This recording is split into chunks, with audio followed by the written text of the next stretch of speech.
Graça, misericórdia e paz da parte do Senhor Jesus.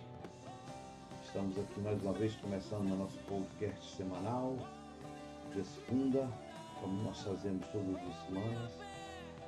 Estamos aqui realizando o podcast. Como sempre falamos, o podcast não é o sermão, é apenas um material de apoio e de ajuda aos pregadores, às pregadoras, aos irmãos, né? A gente sempre fala que o sermão vem pela meditação da palavra, pelo estudo, pela inspiração, pelo se debruçar diante dela e buscar nela a direção e a sabedoria de Deus para aquilo que Deus quer nos revelar. Estamos aqui no mês de finalzinho, já chegando no final de junho. Deixa eu só diminuir aqui esse tamanho, né, para ficar grande demais, que o mais importante é a minha imagem, né? Estamos chegando no mês de junho, final de junho, praticamente a última semana, segunda-feira que vem já é mês de julho, segunda não, terça-feira. Estamos na 29ª semana, nós estamos em dezembro e vamos nesse tema da família até julho. Nunca desista, prossiga. Esse é o tema que nós estamos usando. Nossa agenda da administração agora do podcast de quinta-feira, eu vou ler a agenda. Como sempre, nós começamos sobre o indicador da presença, mostrando o gráfico da presença mensal, anual, né, desde janeiro. O gráfico vermelho é a presença, você pode ver, da vermelha é a presença de EBFD, e em preto é a presença nos cultos, né? E a gente tem uma tendência de culto ter aumentando mesmo um pouquinho. Isso aqui é só liderança, né? O número de pessoas é bem maior. A gente acompanha a liderança, lógico, né? Se a liderança participa, os discípulos participam. Se a liderança tem baixa presença, os discípulos terão baixa presença. Então, dê uma olhada sempre nesse gráfico que a gente coloca para acompanhar a evolução, né? Como a gente sempre fala, a presença é fundamental no culto. Como nós destacamos aqui nesse gráfico todas as vezes, o crescimento vem pela participação e pelo envolvimento no reino. Quanto mais você participa, quanto mais você se envolve, mais você cresce, eu cresço, a igreja cresce. Quanto menos eu participo, menos eu cresço e menos a igreja cresce e o reino de Deus cresce. Por isso é importante, você que vem aos cultos, percebe-se ainda muita gente que está nos cultos, frequenta, mas esquece da presença. Isso é uma prática, né? Uma disciplina que a gente precisa desenvolver. Eu sempre disse aos irmãos, quando eu chego na igreja, a primeira coisa que eu faço, antes de mais nada, é parar e fazer a presença. Se eu não fizer, eu esqueço, não farei mais. É normal, a cabeça da gente está tanta coisa. Por isso, você que vai aos cultos, não deixe de marcar a sua presença. Também mostramos sempre aos irmãos que o gráfico, deixa eu só ajeitar isso para ficar. Dos ministérios, por ministério, você pode ver cada pastor, cada pastora, deixa eu ajeitar aqui o gráfico, fica fora. Cada pastor pode ver a presença mensal, aqui já não é só líderes. Líderes, pastores, de modo geral. Pessoas que executam, gente que é líder, gente que não é líder, discípulos. A mistura daqui é BFD, uma linha em preto são os cultos, em azul é BFD. Aí dá para ver o número de pessoas de cada ministério. Olhe o seu ministério, acompanhe a evolução do seu ministério, como está indo nas presenças. E eu estou colocando nos últimos programações aqui, deixa eu diminuir mais um bocadinho aqui. Eu estou colocando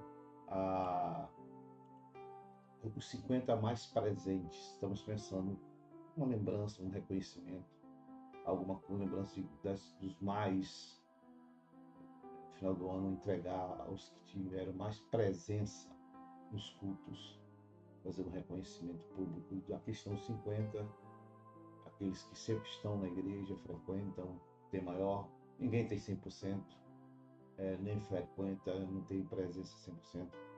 Tem uns que estão sistematicamente na igreja pela manhã ou à noite, ou de manhã e à noite, ninguém tem 100%. Então, isso é interessante do que a gente ficar apontando, valorizando os que faltam. Quem falta sabe. Quem esquece de fazer a presença sabe. Mas os que vêm, a gente às vezes não valoriza. Estamos valorizando os que vêm mais aos cultos da igreja. E eu sempre que está meu mesmo comentário, eu sempre dei uma lida no meu comentário, eu tenho falado isso, da importância do culto, da importância da presença. Dê uma olhada, uma lida devagarinho, né, uma observação que nós fazemos sobre os comentários. Também fazemos um comentário sobre a consagração. Nós não vamos consagrar pastores e líderes com ausência demasiada ou aqueles que sumiram sem justificativa. Repito, tem gente que trabalha, tem gente que estuda, tem gente que existem as explicações. E a gente não vai aqui entrar no mérito. Mas tem alguns que estão ausentes, abandonaram, não vêm. Eu chamei alguns para conversar, 3 se dispuseram, entendo que os que não querem conversar, ou não têm tempo, ou não querem compromisso nenhum com o ministério. Entendo isso. Os que estão conversando comigo, então, terça-feira algum conversou comigo, essa quarta-feira agora está marcado outro. Eu estou chamando alguns, outros nem ligaram, nem deram atenção. É um direito, por respeito. Eu falei na reunião, só serão consagrados quem tiver presença, participação nos cultos.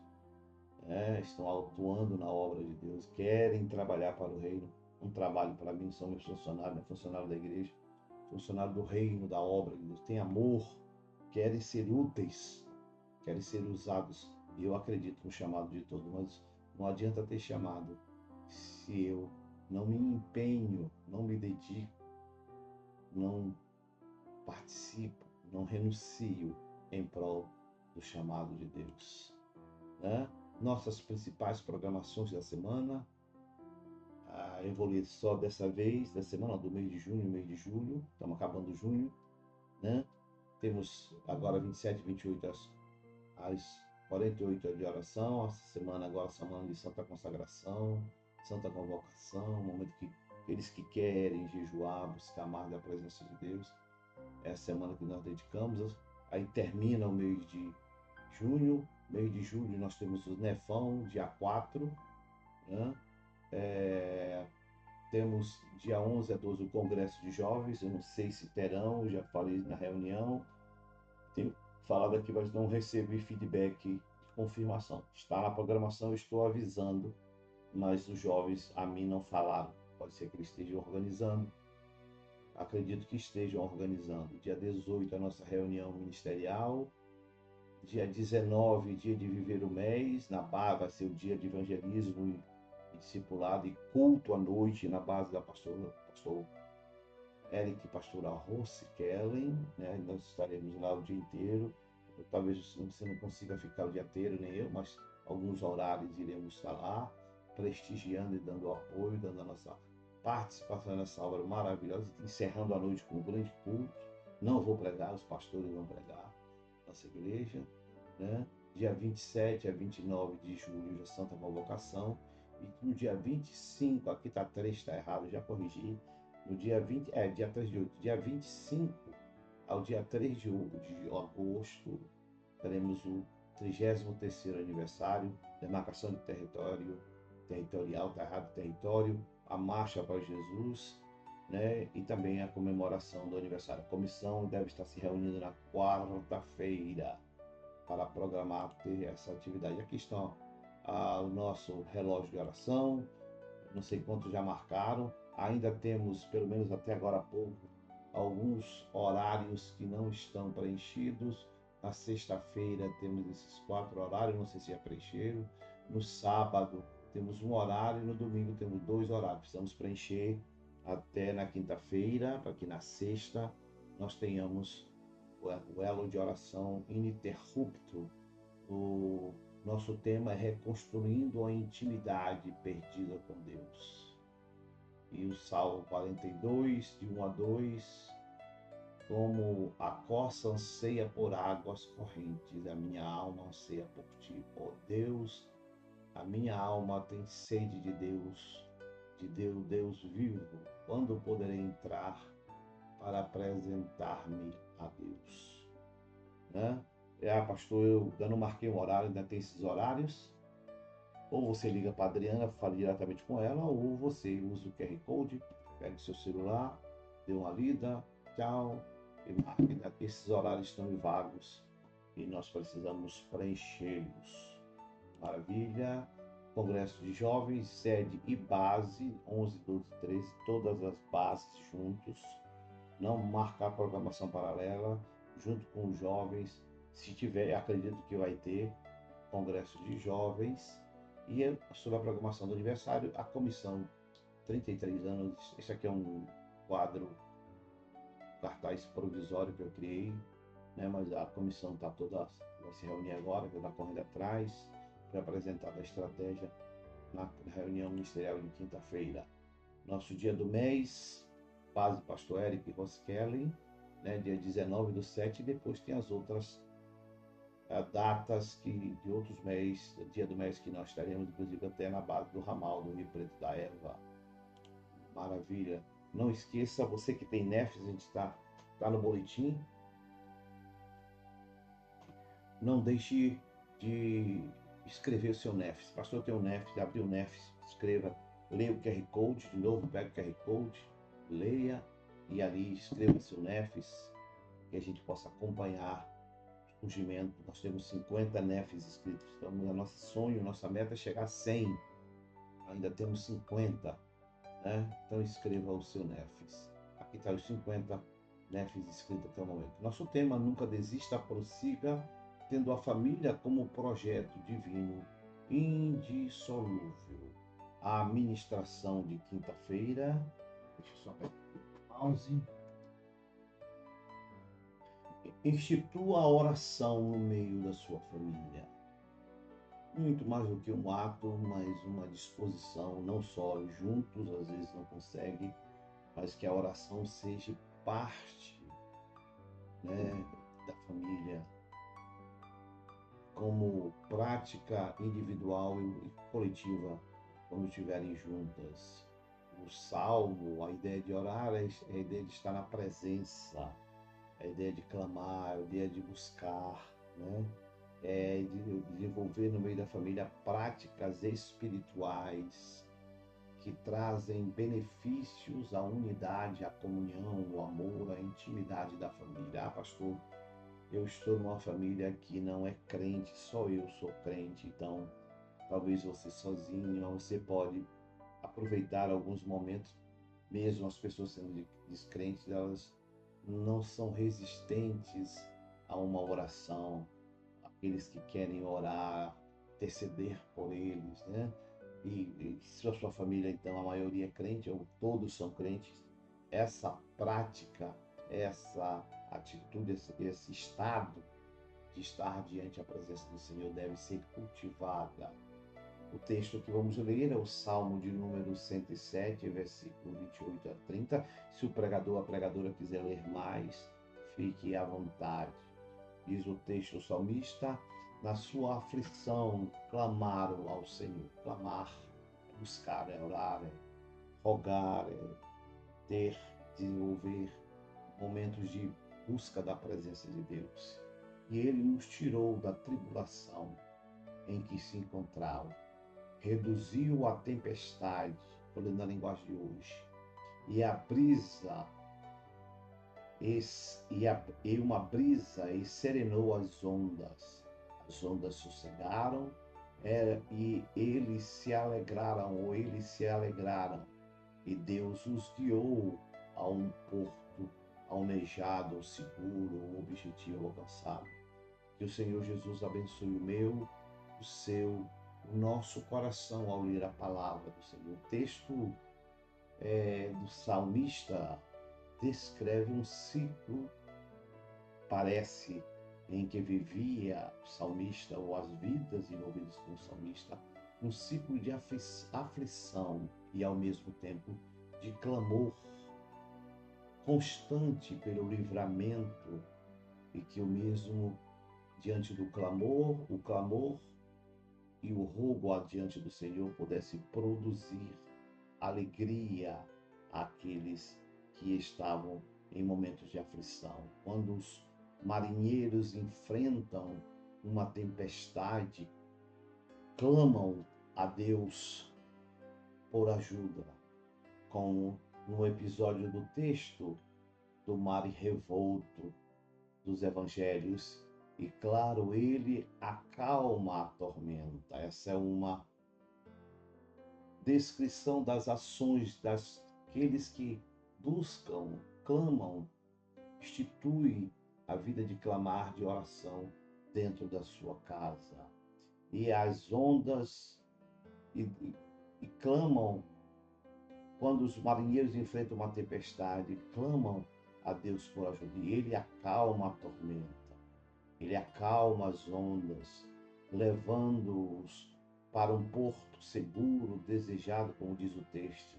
E claro, isso produz alegria e grande calmaria àqueles que estavam aflitos e necessitados. Este versículo também destaca a resposta imediata de Deus, a providência divina diante do clamor daqueles que sofrem, ou daqueles que padecem, ou daqueles que experimentam grandes momentos de dificuldade em suas vidas.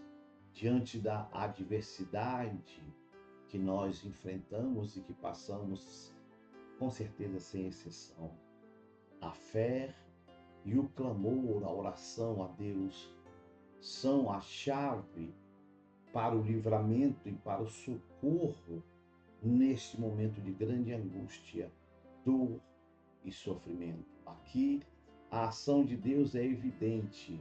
Ele, por intermédio do clamor e da oração, intervém poderosamente, trazendo calma, trazendo tranquilidade, paz, solução, resposta à situação, ou porventura um momento caótico é difícil, por um momento de prova, de luta, de deserto que todos nós em nossa vida passamos.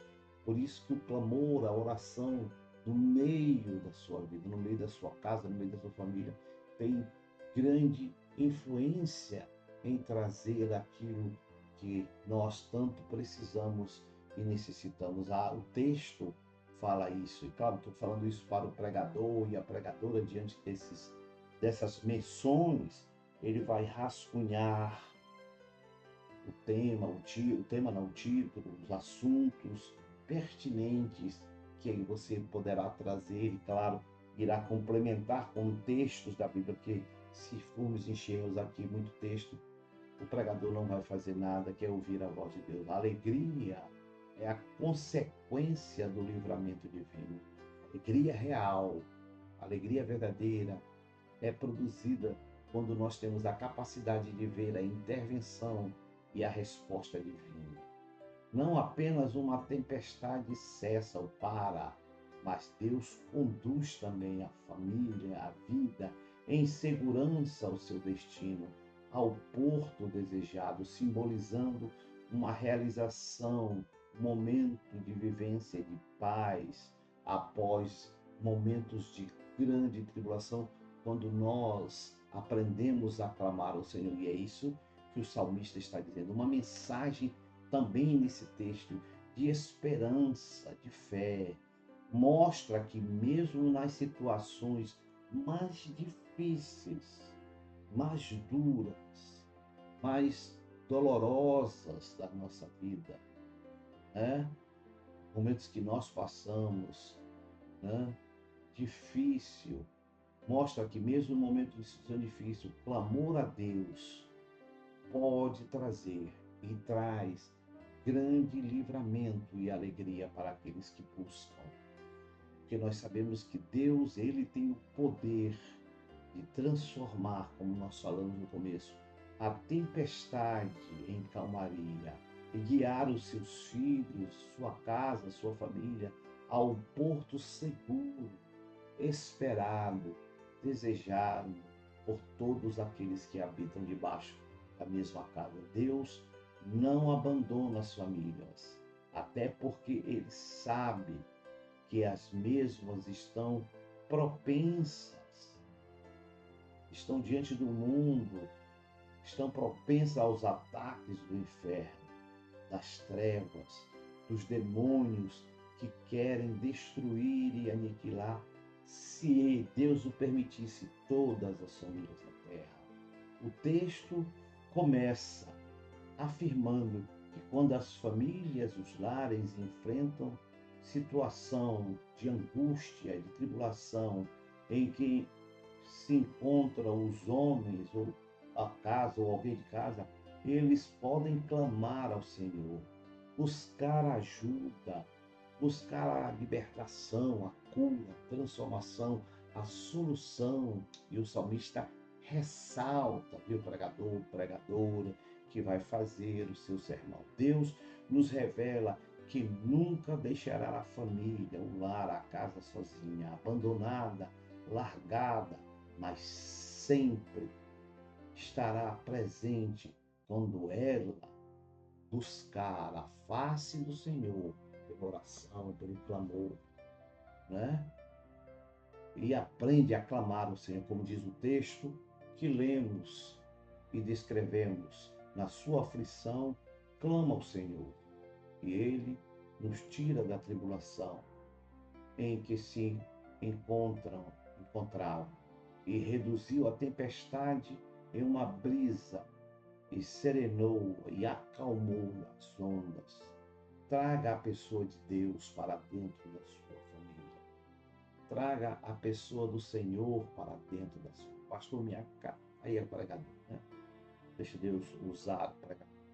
Está passando um momento difícil. Aprenda a trazer Deus para dentro da sua casa. Por meio de quê, pastor? Pela oração, para que o Senhor tenha uma atuação maior, mais abrangente dentro da sua casa. Então, o que eu faço, pastor, para trazer o Senhor para dentro da minha casa? Primeiro, as famílias que não têm oração, que não têm clamor, não tem como crescer e firmar-se diante do Senhor. Se você não aprende a clamar, se você não aprende a orar, a buscar a face do Senhor dentro da sua casa, não tem como você sair dessa situação tão delicada. Então, aprenda a clamar. Segundo, família, o casamento, o lar, precisa entender que ele, o que eles, o que ela, a família, não vai atrás, não, ela não vai atrás da oração na igreja, mas ela traz a oração para dentro da sua família. Tem muita gente que não busca a solução para a igreja, para a minha família. Não. Vá, é um caminho. Mas o mais importante não é você buscar a oração na igreja, é você trazer a oração para dentro da sua. Terceiro, oração, eu botei entre aspas, como metáfora, figura de linguagem. É uma redoma de proteção que garante a família, garante, protege da segurança, a família, né? Diante dos ataques, das trevas, do diabo, do mundo, dos demônios que querem destruir. Quando nós aprendemos a clamar, criamos essa redoma em volta da família. Ao quarto, a oração é o começo da vitória da família, do casal, dos filhos. Quando nós clamamos, e aí, claro, o pregador vai buscar textos. E quinto e último, a oração é o mesmo que transferir o poder de Deus para dentro da minha casa, dentro do meu casamento. Quando nós clamamos, é como se nós estivéssemos transferindo poder, o Deus nos concede a sua graça, seu poder, para vir dentro da nossa família, dentro da nossa casa. Não queira lutar contra os inimigos existentes da família, casamento, sem estar debaixo do clamor e da oração do Senhor. Trazer a oração para dentro da família é aprender a clamar, desejar diante do Senhor que os ataques sejam amenizados pela proteção divina, pela sua palavra e pelas suas promessas, como diz o texto na parte final do verso 30. As ondas, quando eu tenho clamor, as ondas sossegam. E ele se alegra. E Deus nos guia ao porto almejado. Por outro lado, sem a oração, a família fica ao ermo, abandonada, propenso a ruir, a falir, porque não há proteção e clamor do Senhor sobre ela. Por final, desenvolva as práticas de oração para dentro da tua casa, família e casamento. Não negligencie o poder do clamor e da oração dentro do seu lar, principalmente nesses dias tão difíceis e momentos complicados que vivemos. Que o Senhor abençoe o meu, o seu, nosso coração. E nós voltamos daqui a pouco para o podcast de quinta-feira. Aguarde.